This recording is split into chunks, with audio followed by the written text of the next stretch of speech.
ओम गुरु ब्रह्मा गुरु विष्णु गुरुदेव महेश्वर गुरुरेव परम ब्रह्मं तस्मै श्री गुरुवे नमः। अखण्डमण्डलाकारं व्याप्तयेनं चराचरं तत्पदं दर्शितं येनं तस्मै श्री गुरुवे नमः। तस्मै श्री गुरुवे नमः। तस्मै श्री गुरुवे नमः।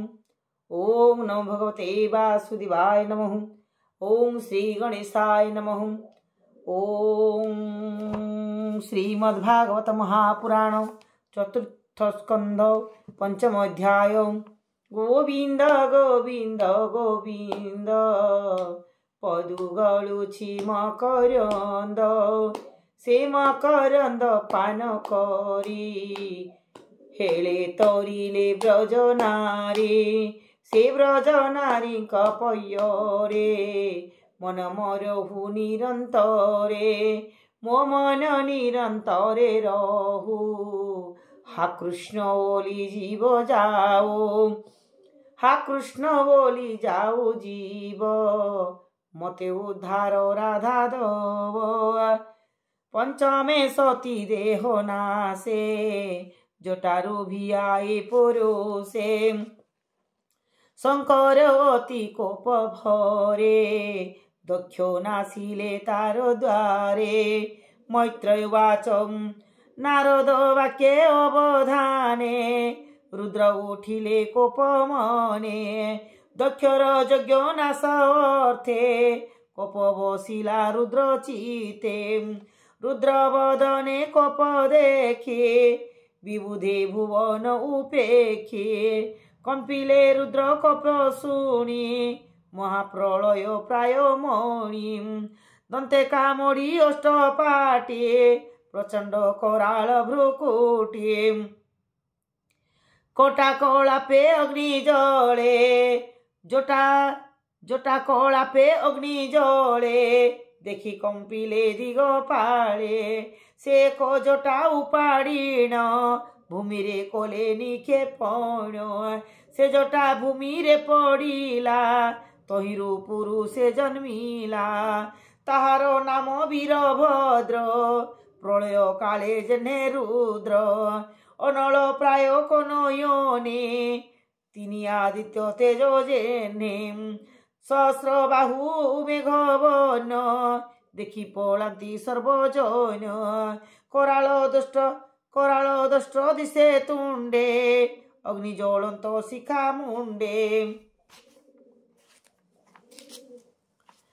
नाना आयुध दिशे करे मुंडो मालाए लंबे उरे रुद्रंको चाही कर जोड़ी बोइले अधर कामोड़े बोलई कहई कि करिबी मुही रुद्र बोलंती ताकू चाहे तू अगणक ईश्वर एबे तू मोर बोल कर दक्षर प्राण यज्ञ संगे विनाश कर रण रंगे तू मोर अंश आत्मा रूपी सहज सहस्रभुज शून्य व्यापे दक्षर यज्ञ नाश कर तार प्राण बेगे हर एमंत रुद्र आज्ञा पाई कोपे कंपई तार देहि जलई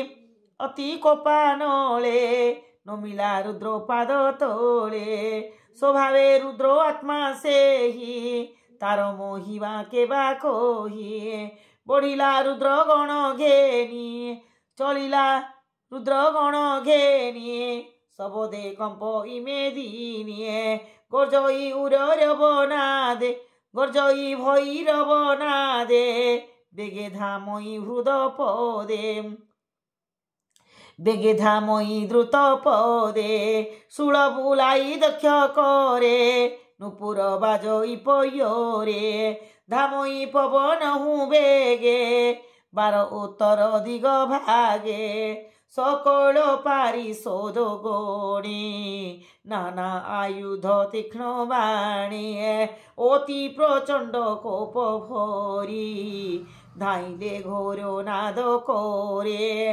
सबदे दश दिग पुरे ଧୂଳି ଉଡ଼ଇ ପାଦ ଭୋରେ।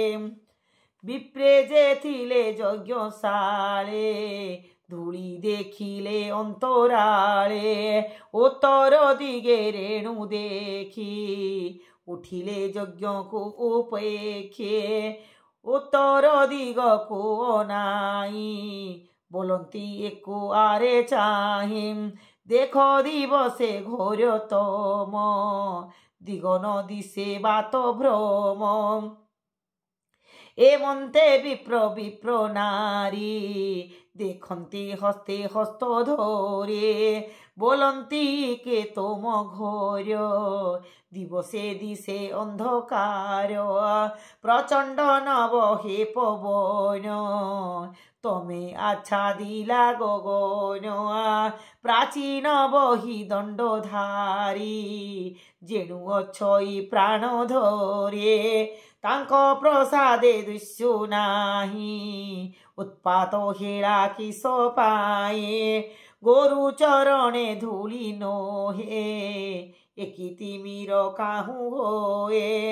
আজ কি প্রলয় হইব বাম কি হইলা দইব। প্রসূতি আদি বামা যেতে বলন্তি চাহি দুঃখ চিতে। সতীর অপমান মূল নিশ্চয় সেই পাপ ফল। এমন্ত শুণ ব্যাস সুত অদ্ভুত রুদ্রর চরিত। যে রুদ্র প্রলয় কালরে তীক্ষ্ণ ত্রিশূল ধরি করে।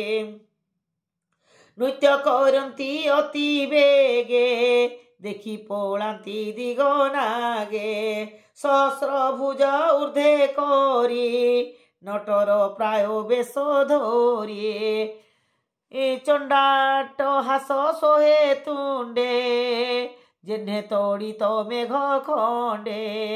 অসহ্য তেজ যোগ বল দিশই ভ্রুকুটি কুটিল। कराल दष्ट सोहे तुंडे तेजे नक्षत्र गण खंडे। तारे देवरोहा करी केही विधाता हेले रक्षा नाही।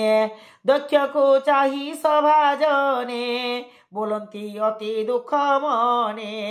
देख एहार कर्म फले आज तो नासिलु सकले। घोर उत्पाते दुख मने भये लुचिले सर्वजने। के कहू कलंक विकल तक्षणे मिली रुद्रबल। नाना आयुध धरी करे बेगे बेढ़िले यज्ञ घरे। के फिंकी पिसंग बामन मकर उदर आनन। सबदे गगन उचूले बेगे पोषिले यज्ञशाले। केहू भांगती यज्ञ बास के पत्नीशाला करे नाश। के पाकशाले प्रवेशन्ति के यज्ञ पात्र को भांगन्ति। के यज्ञ कुंडरे मिलन्ति के भयंकर नाद। के यज्ञ कुंडरे मिलन्ति मूत्र परीक्ष उत्सर्गन्ते। के भयंकर नाद कोले यज्ञ मेखला बेदी तोले। भांगिले अति कोप भरे शूल बुलाई दक्ष करे।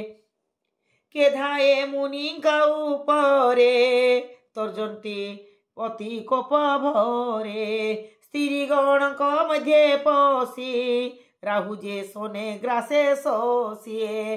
देवे पलांती ताहा देखिए यज्ञर भाग को उपेक्षिए। ताहाको रुद्र गणे देखी धाइले दयालु उपेक्षिए। भृगु को मणि मान बांधे ता देखी प्रजापति कांदे। दक्ष को वीर भद्र धरी पशुर प्राय बंदी करे। चंडी सापोषण को धी धरे भग को धरे नंदीश्वरे।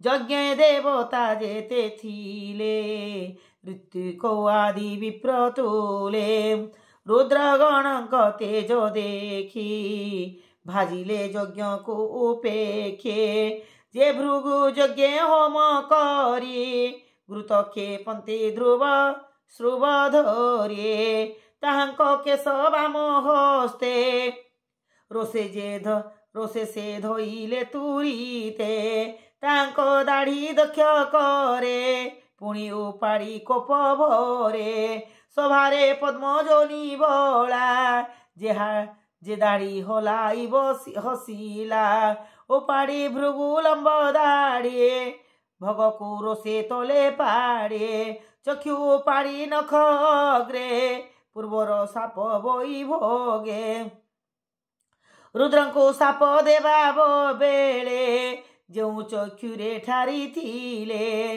गरीमणि को साप बेले अपमानित कोपनले दंत देखाई पुषाह से कथा स्मरी महारो से मुष्टि प्रहारी बाम कोरे दांत झाड़िले रोष भोरे कलिंग देशे राजा रोद्र जेन्ने भांगिले बलभद्र दक्षर हृदे कर्यो ताड़ी रुद्र जे अधरे कामड़े भूमिरे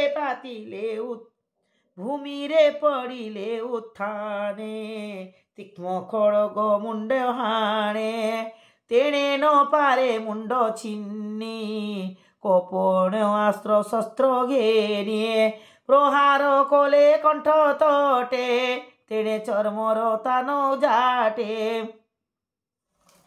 तेणे चर्मरे तान काटे अक्षय ताहार शरीर देखि विस्मित शूलधर अवैध देखि तार गति विस्मये भाली पशुपति बेक मोड़िता छेदी शिर ईश्वर होइले बाहार शिर पड़िला अग्निकुंडे रहिला मात्र मृत पिंडे पिशाच गण घेनी संगे रुद्र नाचंती रण रंगे दक्ष संपद नाश करी दक्षिण भुजे शूल धरे शंकर होइले बाहार गले से कैलासपुर से रुद्र चरणे पंकजे ब्राह्मण जगन्नाथ भजे गोविंद गोविंद गोविंद पदु गलुची मकरंद से मकरंद पान करी